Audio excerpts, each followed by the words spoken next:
Hello Mago, j'espère que tu vas bien. Aujourd'hui, on se retrouve dans une toute nouvelle vidéo. On va parler d'accouchement. Effectivement, si tu es enceinte et que tu attends un premier enfant, un deuxième enfant, un troisième enfant, un quatrième enfant, un cinquième enfant, un sixième enfant, un septième enfant, un huitième enfant. Non, je vais sortir. En tout cas, bref, peu importe l'enfant que tu attends, si tu regardes cette vidéo, c'est que peut-être que tu vas te faire déclencher ou que juste tu veux regarder comment se passe un déclenchement. Eh ben, t'es tombé sur la bonne vidéo. Voilà, tout simplement. De toute façon, excuse-moi, c'est un peu écrit sur le titre. Bref, j'abuse un peu du bail. Aujourd'hui, on va parler d'accouchement, de déclenchement et du pourquoi j'ai été déclenchée. Et en gros, je vais un peu vous parler de tout ce qui s'est passé, pourquoi j'en suis arrivée là. En tout cas, dans cette vidéo, je voulais absolument vous parler de ça parce que je trouve que quand on est enceinte, moi, quand j'étais enceinte, je ne faisais que de regarder des vidéos d'accouchement. Ça me faisait trop du bien, je me sentais beaucoup moins seule et j'avais beaucoup moins peur.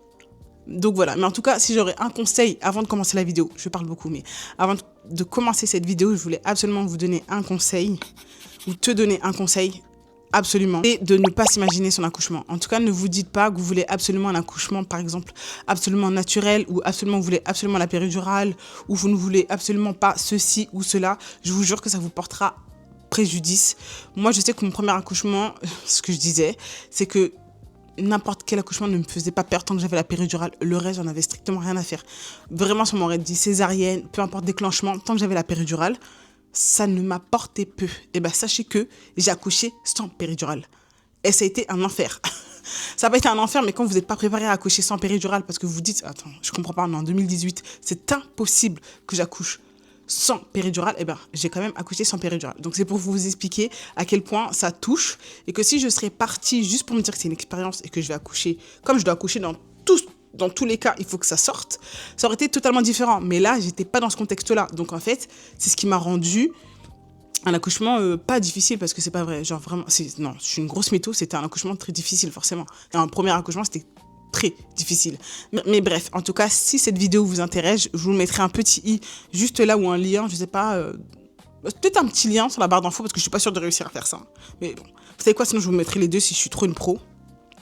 Bref, et dans tous les cas, je vous ferai une vidéo, en tout cas si ça vous intéresse, dites-le moi en commentaire, mais en tout cas je pourrais vous faire une vidéo pour vous expliquer un peu avec et sans péridurale comment j'aurais géré la situation ou que j'aurais fait si j'ai un troisième enfant, si j'aurais pris avec péridurale ou sans péridurale. Je vous avoue, je sais même pas laquelle de cette méthode j'aurais choisi parce que tout dépend de l'accouchement et de la force mentale que j'aurais. Mais en tout cas, voilà, en gros, et je m'éparpille, non? Mais dites-le moi quand même. Vous me laissez m'éparpiller comme ça. Mais mince alors, ma belle, commence ta vidéo. Pour vous mettre dans le contexte pourquoi on m'a déclenché mon accouchement, fallait que je vous explique un petit peu. En gros, j'ai du diabète gestationnel. Voilà, première grossesse, j'ai eu du diabète gestationnel. Et la deuxième aussi, j'ai eu du diabète gestationnel. J'ai fait ma prise de sang, qui était à jeun, ce sont très bien, mais je sais pas, mon corps enceinte ne gère pas du tout le sirop. Vous savez, le sirop que vous faites à 6 mois, eh ben moi, mon corps, il ne gère pas du tout. Genre, je sais pas pourquoi, mais à chaque fois, je suis un tout petit peu au-dessus des normes. Et là, j'étais vraiment de pas beaucoup. Je pense que j'étais de 0,3. Mais bon, mon gynécologue, pour lui, c'était rien. Mais pour ma sage-femme, elle ne voulait plus me suivre parce qu'elle disait que c'était plus médical. Et donc, du coup, elle a préféré que je prenne un gynécologue. Donc, à partir de 6 mois, j'ai été suivie par un gynécologue. Et sinon, c'était une grossesse approximativement normale parce que j'avais aussi des problèmes de glandes. Comment on appelle ça? De thyroïde. J'avais des problèmes de thyroïde. Ma thyroïde j'étais en hypothyroïdique. J'étais à 0,04 ou un truc comme ça, j'étais vraiment très bas. Mais en fait, quand c'est bas, c'est-à-dire que tu as des hormones plafonnées au summum. Alors moi, j'étais d'une tendresse incroyable, j'étais vraiment nerveuse pendant toute ma grossesse et je pense que vraiment, ça cause des hormones. Arrivé vers la fin de la grossesse, j'étais à peu près à 38 semaines et quelques. C'était un soir où je vais me coucher et en fait, je me rends compte que ma fille ne bouge pas. Elle ne bougeait pas plus que ça. Et je me suis dit, c'est vrai que ça fait longtemps que je ne l'ai pas sentie bouger. Donc, en fait, je commence à faire bouger mon ventre dans tous les sens. Et en fait, elle ne bouge toujours pas. Donc, je trouvais ça trop bizarre. Et ma sage-femme, elle m'avait toujours dit que si vous voulez sentir votre bébé bouger, buvez quelque chose de très sucré, vous vous mettez sur le côté. C'est ce que j'ai fait. Je bois un truc hyper sucré. Je me mets sur le côté. Et au final, toujours rien. Je commence un peu à stresser. J'étais avec mon conjoint. Il me dit, mais en fait, va aux urgences. Genre, du coup, je lui dis, OK et tout. Je vais aux urgences. Arrivé aux urgences, je leur explique un peu mon cas. Ils me prennent tout de suite. Je fais un monitoring. Et j'ai eu un monitoring de minuit à 2h30 du matin. Sauf qu'en fait, le cœur du bébé accélérait énormément. Elle était à 160, 180, c'est ce qui est beaucoup. Et en fait, du coup, ils m'ont gardé le temps que le cœur du bébé, en tout cas, descend un petit peu. Donc, du coup, elle m'a gardé jusqu'à 2h30. Et après, elle m'a dit, on était quel jour? Vendredi. Voilà. Je vous mets. C'était un vendredi. Et du coup, la dame, elle me dit, ok, donc là, ça va. Le cœur du bébé s'est apaisé. La petite va bien. Donc, du coup, je vous redonne rendez-vous dimanche. Donc, je dis, ok, pas de souci. Donc, bref, on y retourne dimanche. Et le dimanche, elle me dit, encore un monitoring. Tout se passe bien. Il y a des petites contractions, mais rien de fou. Hein. On va pas croire que ça y est, je vais accoucher demain. Pas du tout. C'est pas à ce moment-là que j'ai accouché. Du coup, elle me dit OK. Et en fait, elle me demande comment se passe votre diabète. Donc, j'explique que, en gros, faut pas faire comme moi. Je n'ai pas été sage du tout. Je n'ai pas du tout calculé mon diabète gestationnel, ce qui n'est pas bien du tout. Je l'avoue, c'est pas bien. Vraiment, c'est le pire conseil que je vous donne. C'est vraiment très dangereux pour le bébé. Donc, vraiment, ne faites pas comme moi. En fait, c'est que je connais un peu parce que, du coup, ma première grossesse s'est bien passée. En fait, je ne l'écrivais pas forcément. Mais ce que je faisais, c'est que je ne mangeais pas n'importe quoi. Non plus. Je faisais quand même attention, mais je ne l'écrivais pas forcément. Je savais, je l'avais fait pendant 1-2 semaines. Je voyais que c'était très bien. Bon, voilà quoi. Genre, je mangeais normalement, je sais pas de manger trop de bêtises. Et puis, ça se passait très bien. La dame, elle me dit, faites-moi voir votre carnet.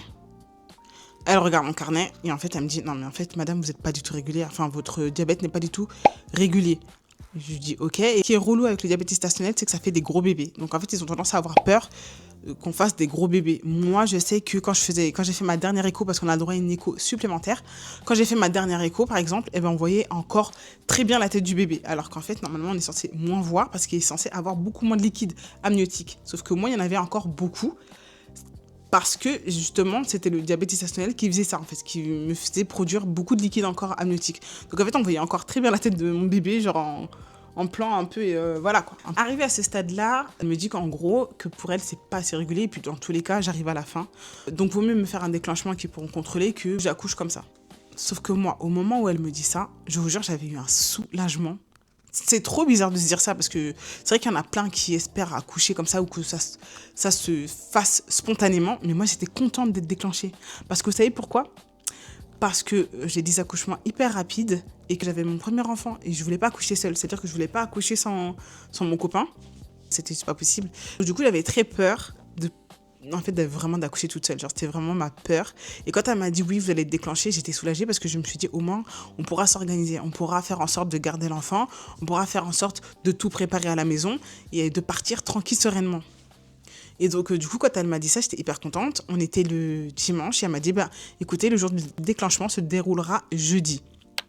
Je suis extrêmement contente. Genre, je rentre. En plus, on s'était organisé comme ça, on pouvait faire garder le plus grand, ce qui était trop cool. Le lundi arrive, où j'avais rendez-vous avec ma gynécologue. Vous savez, le dernier rendez-vous qu'on a avant d'accoucher. Donc, j'ai rendez-vous avec la gynécologue de l'hôpital. J'y vais. Elle m'examine, on discute et tout. Elle voit mes examens, parce que du coup, j'avais un problème aussi avec la thyroïde, comme je vous ai expliqué, et de la glycémie. Et en fait, elle m'examine et elle me dit, mais en fait, vous êtes déjà ouverte à 2. Sauf que ça faisait 1 semaine et demie, j'étais ouverte à 2, ou à 1,5 cm, un truc comme ça. En fait, j'avais vu dans les forums que tu peux être ouverte à 1 ou 2 cm pendant toute ta vie, quoi. Du coup, quand elle m'a dit ça, je me suis dit, ok, cool. Et elle me dit, elle me dit, mais c'est très bien. Genre, vraiment, votre col, il est bien, il est favorable. Et elle me dit, écoutez, moi, je pense que vous allez accoucher avant jeudi. Vous entendez ça? Moi, j'étais hyper contente. Je me suis dit, mais tant mieux, ma belle. J'étais sereine, j'aurais pu accoucher avant, ça me dérangeait pas du tout. Sauf que j'ai pas du tout accouché avant. J'ai accouché jeudi. Voilà. Il n'y a rien, ça arrête de se faire des films. J'ai accouché jeudi. Voilà, pas de suspense. Voilà. Voilà tout. Jeudi arrive, j'avais rendez-vous à 10h. Donc, bref, on part à 10h. J'arrive, sauf que moi, je pensais qu'il fallait que j'aille directement en hospitalisation. Vous voyez, donc je vais pour m'inscrire en hospitalisation et elle me dit, ah non, pas du tout, vous devez aller aux urgences. Je vais aux urgences à 10h15. Arrivé à 10h15 aux urgences, elle me dit qu'il y a énormément de monde aujourd'hui, que la salle de naissance est blindax. Donc en gros, c'est pas sûr que j'accouche maintenant. Et j'étais dépitée, parce que j'attendais ça avec impatience, parce qu'on était en plein été, mois d'août, hyper chaud, j'en pouvais plus. Fin de grossesse, c'est pas possible, j'en pouvais plus. C'était extrêmement difficile pour moi. Bref, elle me dit ça, je suis dépitée, elle me dit, vous attendez. Les gars, c'est pas comme si j'avais attendu 11h et elle est venue me chercher. 11h passe, midi passe, Au bout de 13h30, elle me dit venez, je vais vous mettre en salle de monitoring. Donc bref, j'y vais, elle me met en salle de monitoring pour voir le cœur du bébé, les contractions. Elle me dit vous n'avez pas trop de contractions? Je lui dis bah non, j'ai pas de contractions. Donc elle me dit ok, je vais vous examiner. Elle m'examine et elle voit que je suis déjà à 2 cm. Elle me dit mais c'est bien, vous êtes à 2 cm, votre col était ramolli. Non, j'avais un col qui était centré et qui avait diminué.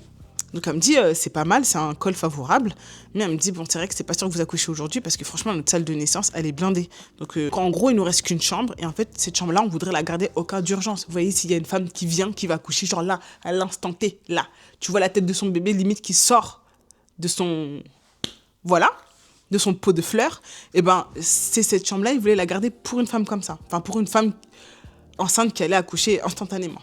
Je lui dis ok, genre grave déçue, grave dégoûtée parce que je me suis organisée pour ça. Et du coup, je lui explique, mais après, moi, ça me dérange pas, mais c'est vrai que j'ai tendance à accoucher très vite. Donc, ma belle, je vais pas rester longtemps dans ta salle de naissance, tu vois. Donc, du coup, elle me dit, bah écoutez, c'est vrai que si vous accouchez vite et qu'en plus, vous n'avez pas forcément quelqu'un pour vous emmener parce que mon conjoint n'a pas le permis, donc ça allait être obligé d'appeler les pompiers et tout. Donc, elle me dit, ok, bon, vous savez quoi, je vais quand même en toucher 2 mots au gynécologue, on va voir ce que ça donne. Avant d'en parler au gynécologue, le gynécologue lui dit, bah c'est ok ma belle, la go elle a un col favorable, elle accouche vite, on la garde. Donc du coup elle revient me voir et elle me dit en fait on vous garde. Moi trop contente. Ma belle. Le monitoring pendant 1 heure, il était 14h et quelques, et elle me dit écoutez, bah là vous avez le temps, vous restez à l'hôpital, vous allez manger, vous allez marcher pour favoriser un peu plus le col et que l'ouverture. Et puis après, vous revenez vers 18h. Mais elle m'a dit, est-ce que vous voulez que je vous fasse... Elle me propose de faire un déclenchement des membranes. Sauf que moi, j'avais un peu peur. J'avais le trouillemètre un peu à zéro. Parce que j'avais entendu dans certains forums qui disaient que le décollement des membranes, ça fait mal. Donc, j'étais pas trop... voilà. Et donc, j'étais pas trop chaude. Et je me suis dit, en fait, si, je vais tenter. Voilà. Je me suis dit, oui, je veux bien un décollement des membranes si ça peut m'aider à favoriser, en tout cas, l'accouchement plus rapide. Elle me dit, ok. Donc, elle me le fait. Et franchement, je m'attendais à la pire douleur. Ça fait pas si mal que ça. Je vous jure que quand je suis partie le lundi, quand je suis partie à voir la gynécologue et qu'elle m'a examiné le col, j'ai eu 2 fois plus mal que juste la dame quand elle m'a fait le décollement des membranes. Par contre, c'est trop marrant comment vous la voyez bien rentrer sa main et bien tourner comme ça. C'est trop bizarre. Cette sensation est trop bizarre. Mais bref, ça m'a pas fait si mal que ça, donc je m'attendais à pire. Mais au final, ça va. Je pars. En fait, on devait rester dans l'hôpital, mais en fait, il faisait extrêmement chaud. Et rester de 14h à 18h, on n'était vraiment pas chaud. Donc en fait, on est parti manger. Sauf que je commençais à avoir des contractions. Donc on est parti manger. J'ai pris une douche. J'ai pris vraiment les petits trucs qui me manquaient parce que j'avais oublié des petits trucs tout bêtes. Donc je suis rentrée à la maison, on a récupéré quelques petits trucs, j'ai pris ma douche et après on est reparti à l'hôpital vers 18h. Vers 18h, elle me récupère et on fait encore un monitoring. Et après le monitoring, elle me met sur le ballon et elle me dit que bientôt je vais aller en salle d'accouchement. Donc bref, je fais mon petit ballon, comme ça je m'amuse, parce que j'avais chaud, que j'étais... Donc du coup, bref, j'ai fait mon petit ballon et tout. Et en fait, arrivé 19h, elle me dit, on va en salle de naissance. Là, je commence à avoir un petit peu chaud parce que je me dis que c'est aujourd'hui que je vais rencontrer mon deuxième amour de ma vie. Donc du coup, on y va, on s'installe, tout se passe bien. Donc du coup, elle me réexamine et j'étais à 2 doigts larges. Donc ça veut dire que, voilà, je fais pas de dessin, c'est que j'étais ouverte seulement à 2 doigts et là, j'étais presque ouverte à 3. Donc elle me dit, écoutez, vous êtes déjà presque ouverte à 3, c'est-à-dire que le travail commence un petit peu. Donc ce qu'elle me propose, c'est juste de percer la poche des os et de voir comment mon corps réagit. Donc je me dis, pourquoi pas? Ok, on va essayer. Je demande par contre, est-ce que je veux la péridurale avant ou pas? Et là, je me suis dit, mais bien sûr que je veux goûter la péridurale. J'ai goûté un accouchement sans péridurale, comment j'ai souffert. Vraiment, je m'en souviens de cet accouchement. J'ai l'impression qu'on m'a volé cet accouchement, mais vous savez pourquoi j'ai l'impression qu'on m'a volé cet accouchement alors que c'est pas du tout, on m'a rien volé du tout, mais j'avais vraiment l'impression qu'on m'avait volé cet accouchement parce que c'était douloureux et c'était hyper rapide. Alors que moi, on m'a toujours vendu que le premier accouchement, c'est assez long. Mais en fait, le fait que ce soit hyper rapide quand on s'y attend pas, je vous jure que vous n'êtes pas prêts non plus. C'est-à-dire que j'étais pas prête. Genre, ça s'est passé vite et après, voilà, il est là, tout de suite. Alors que quand il y a un peu plus de temps, que ça met 6 heures, vous avez vraiment le temps de vous dire que là, ça arrive. Donc là, c'est pour ça que le déclenchement, j'ai apprécié parce que c'est un accouchement que j'ai vraiment savouré. Parce que c'est un accouchement où je savais que j'allais prendre le temps parce que ça a pris une journée entière au final parce que je suis arrivée quand même à 10h et ils allaient quand même me déclencher seulement à 20h, vers 20h, 19h, 20h. Donc c'était assez long quand même. Mais cette journée-là, j'ai pris le temps de savoir que c'était aujourd'hui que j'allais pouvoir accoucher de ma fille. Donc me préparer mentalement à me dire qu'après cette fin de journée, mon bébé serait dans mes bras. Donc voilà. En gros, je vous fais une petite aparté, et voilà. Donc, ok, je rentre dans la salle d'accouchement.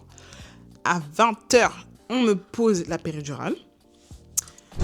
Est-ce que je peux vous parler de la péridurale? Parlons de la péridurale quand même quelque chose. Parce que la péridurale, vous savez, en général, quand c'est avant d'accoucher, vous avez les contractions. Donc, ça veut dire que vous êtes concentré sur les contractions. Donc, vous ne sentez pas ce qui se passe derrière. Là, sans contraction, j'ai senti ce qui se passait derrière. Donc, j'ai bien senti l'aiguille. Après, ça fait pas mal. J'ai senti quand même l'aiguille quand elle est rentrée. Mais en fait, moi, ce qui m'a vraiment dérangé, qui me faisait mal, c'est quand il bougeait. Parce que, je sais pas, il bouge un fil. Et en fait, il vous dit, vous devez sentir les fils dans les deux côtés. Moi, c'était extrêmement douloureux. Parce qu'en fait, je sentais pas le fil des deux côtés. Donc, je sentais que d'un seul côté au début. Donc, en fait, on est resté là comme ça pendant au moins 10 minutes. C'était... Franchement, c'était pas agréable. J'en ai pas pleuré. C'est pour vous dire que c'est pas une douleur atroce où vous en pleurez. Mais... c'était une douleur vraiment, c'était pas une douleur, c'était vraiment pas agréable. Voilà, c'était pas agréable. C'était pas agréable du tout, c'était vraiment dérangeant. J'ai pas apprécié plus que ça. Mais voilà quoi. C'était pas non plus à ce que je m'en pleure, mais c'était pas agréable. Simplement. Donc bref, il est arrivé là. Il me pose la péridurale, donc là c'est bon, je lève.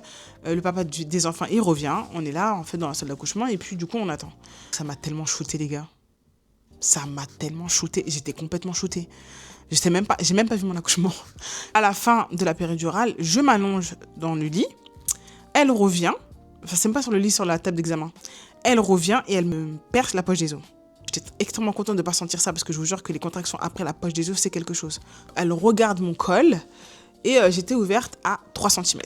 Donc, il était à 20h30, 3 cm, j'étais très contente. Elle me dit, écoutez, je reviens dans 1 heure pour voir l'avancement du col, s'il continue de s'ouvrir tranquillement.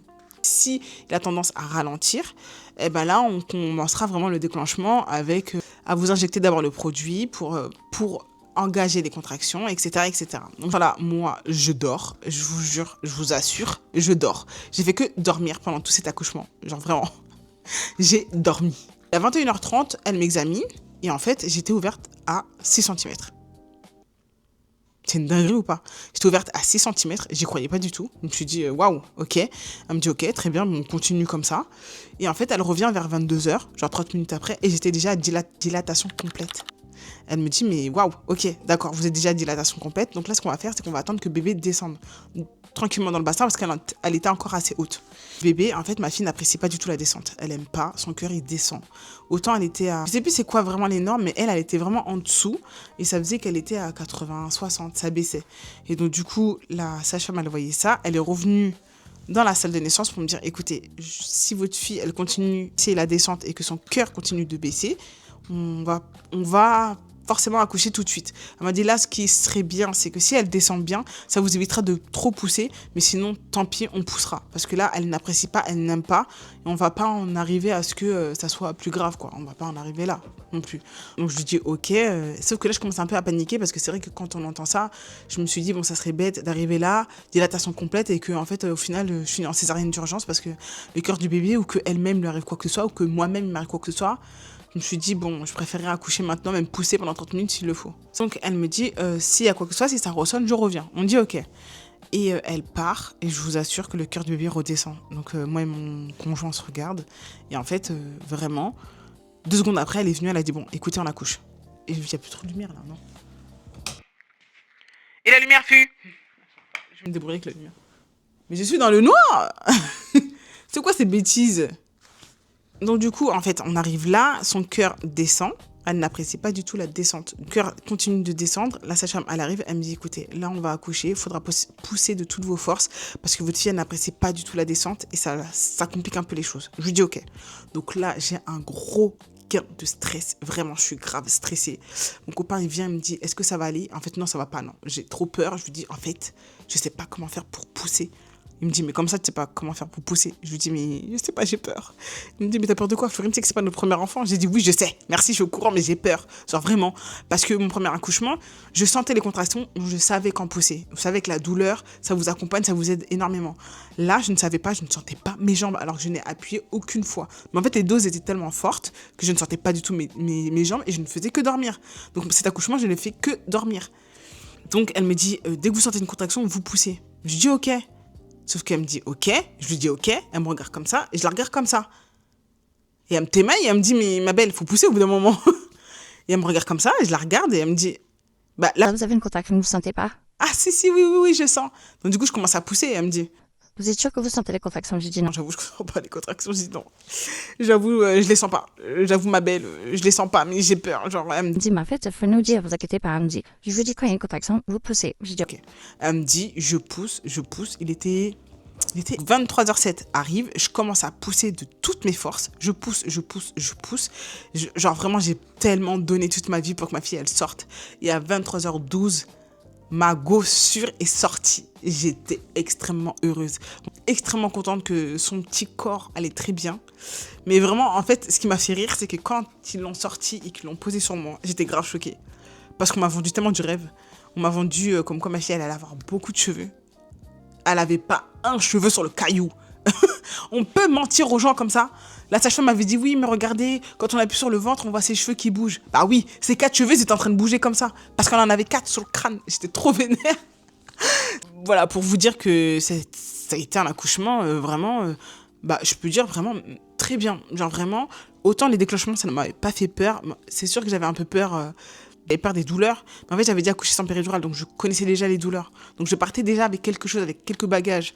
Même si après on oublie vite, hein, parce que je me rappelle qu'à mon premier accouchement, j'avais dit que je ne ferais pas de deuxième enfant tellement la douleur était atroce. Et pourtant, regardez, j'en suis là. En tout cas, je voulais absolument faire cette vidéo pour juste vous montrer que ça se passe aussi très bien. Autant j'ai eu un accouchement plus difficile au premier, autant au deuxième, je n'ai fait que dormir. Vous voyez? Donc en fait, ne vous prenez pas la tête.